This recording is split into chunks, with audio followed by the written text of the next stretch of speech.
Managing director عصری university زید لغاری نے کہا کہ قاضی برادران کی جانب سے یونیورسٹی کو نقصان دینے کے لیے منصوبہ بنایا جا رہا ہے۔ قاضی برادران غیر قانونی تارکین وطن اپنے پیرول پر رکھے ہوئے ہیں، ملازمین کو تنخواہیں بھی نہیں ادا کی گئیں۔ میری اور میری فیملی کو قاضی برادران سے جان کا خطرہ ہے، اگر مجھے کچھ ہوا تو ذمہ دار قاضی برادران ہوں گے۔ عصری میں مریض اور طالب علم سب پریشان ہیں، امتحانات بھی بغیر وجہ بتائے ملتوی کر دیے گئے ہیں۔ انہوں نے کہا کہ ہم مل بیٹھ کر مسئلہ حل کرنا چاہتے ہیں۔ قاضی برادران عصری یونیورسٹی میں قبضہ کرنا چاہتے ہیں۔ ملازمین کی تنخواہوں نہ ہونے کی وجہ اکاؤنٹ بند کیے ہوئے ہیں۔ قاضی برادران عصری یونیورسٹی کو تباہ کرنے پر تلے ہوئے ہیں۔ روز نئی سرکل نکالے جا رہے ہیں، طالب علموں کو فیسز دینے سے منع کر دیا گیا ہے۔ قاضی برادران نے یونیورسٹی انتظامیہ اور اسپتال MS کو مریضوں کا ڈسچارج کرنے کا حکم دیا گیا ہے۔ بدقسمتی ہے کہ طلباء و والدین، ملازمین اور اس سے تعلق رکھنے والے افراد قاضی برادران کی وجہ سے ذہنی اذیت اور پریشانی کا شکار ہیں۔ قاضی برادران نے عصری یونیورسٹی میں اپنی بادشاہت قائم کی ہوئی ہے۔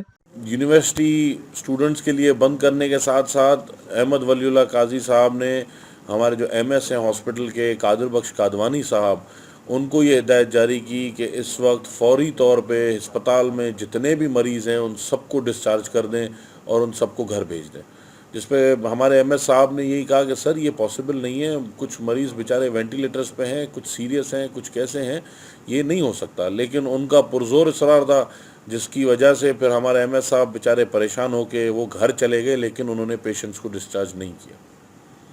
لیکن اس طریقے سے ہاسپٹل بڑی بدقسمتی ہے یہ، اور بڑے دکھ اور افسوس کی بات ہے۔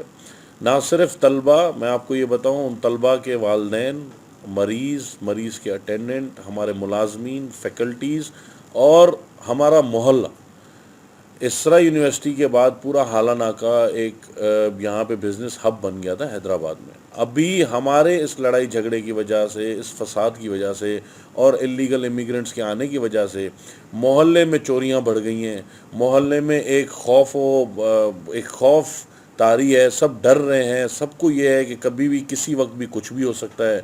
اور میں تو یہی میرا ماننا ہے، جو کورٹ آرڈر میرے خلاف آیا میں بالکل تسلیم کر کے اس کو مان کے میں بیٹھا ہوں۔